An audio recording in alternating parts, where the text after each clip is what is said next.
Hola, soy Denzel Cruz, estudiante de Ingeniería Electrónica y voy a resolver paso a paso la evaluación específica número 3 del curso Física General número 1.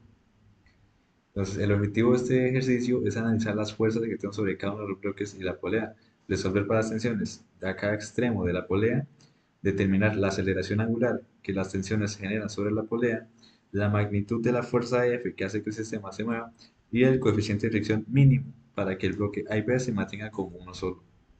A este lado podemos ver los datos de las masas de cada uno de los bloques, la aceleración lineal del sistema, el radio de la polea, ambos coeficientes de fricción, tanto cinético como estático, y el ángulo del plano inclinado. Entonces, en el inciso A se nos pide realizar las diagramas de cuerpos libres de cada uno de los cuerpos del sistema, tanto los bloques como de la polea. Podemos observar que el bloque A y B se encuentran sobre el plano inclinado a 25 grados, por lo que la fuerza de su peso se va a descomponer tanto en una componente vertical como horizontal. Como el bloque C únicamente realiza un movimiento vertical en ningún plano inclinado, este no necesita descomponer ninguna de sus fuerzas en alguna componente.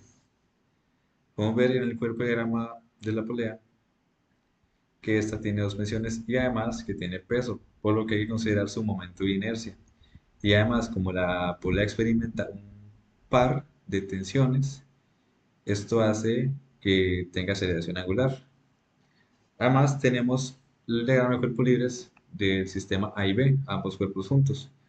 Esto para simplificar los cálculos a tratar de un movimiento conjunto, asumiendo que es una única masa, con lo que para los siguientes incisos será más fácil resolver lo que se nos pregunte.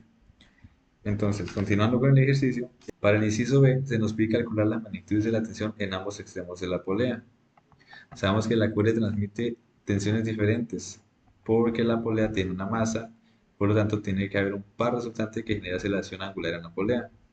Utilizando la segunda ley de Newton para calcular la tensión del lado izquierdo y el bloque C, como es el que está conectado a esa tensión, podemos ver que en su suma de fuerzas lo único que se afecta sería la tensión y el peso del bloque. Y como es la segunda ley de Newton, porque este es un movimiento verticalmente, se iguala a la masa por aceleración. Entonces, despejando la variable de la tensión, tenemos que se multiplicaría la masa de C por la aceleración más la masa de C por la gravedad. Esto vamos a sacar un factor común simplificando más el cálculo, donde quedaría la masa C multiplicada por A más G. Pasándolo a valores numéricos, tenemos que el resultado de esta tensión es igual a 6.15 newtons. Entonces, para el cálculo de la tensión del lado derecho, usaremos los conceptos de torques, donde usando el radio de la polea y cada uno de los torques, podemos ver que nos quedaría el radio de la polea por el torque izquierdo más el radio de la polea por el torque derecho, el cual es el que vamos a despejar. Además, en este apartado ya consideramos lo que es el momento angular de la polea y la aceleración angular.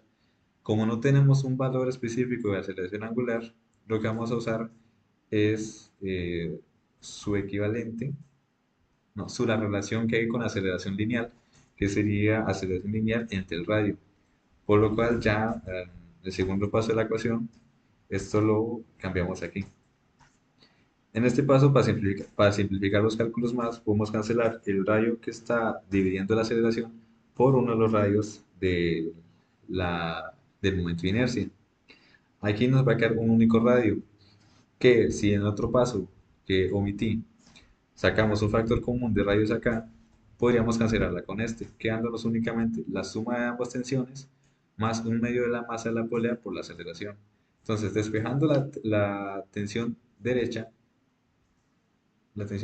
nos quedaría un cálculo sencillo de un medio de la masa de la polea por la aceleración más la tensión previamente calculada. Lo que pasando a los valores numéricos quedaría así y ya resolviéndolo nos queda un valor de 7.4 newtons. En el inciso C del problema se nos pide calcular la aceleración angular que experimenta la polea por las tensiones. Este lo podemos calcular con la relación que se nos da con la relación de la aceleración angular y lineal, donde tenemos que la aceleración lineal anteriormente mencionada era 2.5 metros por segundo y el radio 0.25 metros. Por lo que usando esta relación y reemplazando los datos numéricos, nos da que la aceleración lineal de la polea es de 10 metros por segundo al cuadrado. En el inciso del problema se nos pide calcular la magnitud de la fuerza F que mueve el sistema. En este lado podemos observar el diagrama del cuerpo libre del sistema A y B con su marco de referencia marcado. Tenemos que tener en cuenta que este está en el plano inclinado de 25 grados, por lo que su componente del peso tiene tanto una componente vertical como horizontal.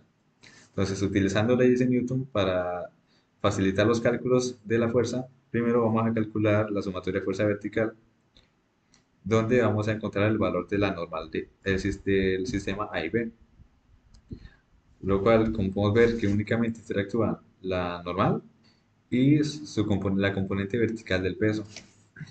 Entonces, esto ya puesto en la sumatoria y despejando el valor de NA, la variable, y cambiándolo por sus valores numéricos, nos da el resultado de 53,3 newtons. Ahora pasando a la sumatoria de fuerzas en X, donde ya se viene incluido tanto la variable de la fuerza, la tensión derecha, la fricción cinética, el peso, la componente vertical, la componente horizontal del peso y la masa por aceleración, ya que en este sumatoria de fuerzas usamos la segunda ley de Newton, ya que hay un movimiento.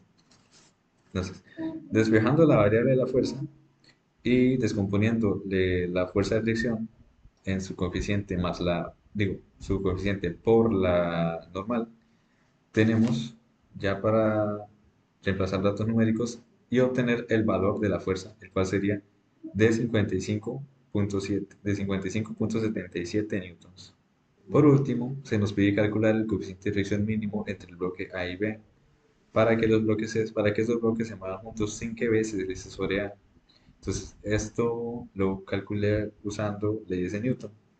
Primeramente, en la componente vertical del bloque vemos que se encuentra la normal de B y su componente vertical del peso, por lo que en la sumatoria de fuerzas en Y, lo único que vemos reflejado son estas dos fuerzas, y despejando el valor despejando la variable de la normal, nos queda que es igual a la masa de B por la gravedad por coseno del ángulo. Este no lo quise pasar a valores numéricos, ya que para simplificar los pasos del próximo cálculo, me servía más para así poder hacer una posterior cancelación. En la sumatoria de fuerzas horizontales, utilizando la segunda ley de Newton, ya que en este hay movimiento, tenemos que en el bloque B, tenemos que actuar la fuerza de fricción estática y la componente horizontal del peso. Entonces, así se vería reflejada en la sumatoria de fuerzas, igualada a la masa por la aceleración, ya que como dije anteriormente, hay movimiento y se usa la segunda ley de Newton. Entonces, descomponiendo la fuerza de fricción entre su coeficiente por la fuerza normal, podemos despejar entonces el coeficiente de fricción estático. Así quedando con la siguiente ecuación, donde podemos ver que se puede sacar un factor común de la masa y cancelarlo con la masa de abajo, quedando únicamente menos la aceleración menos g por el seno del ángulo, entre g por el coseno del ángulo. Esto pasándolo a sus valores numéricos, tenemos que al realizar la operación, nos da que el valor de la fricción, el coeficiente del estático es igual a 0.184. Por lo tanto, esto sería todo el ejercicio. Muchas gracias.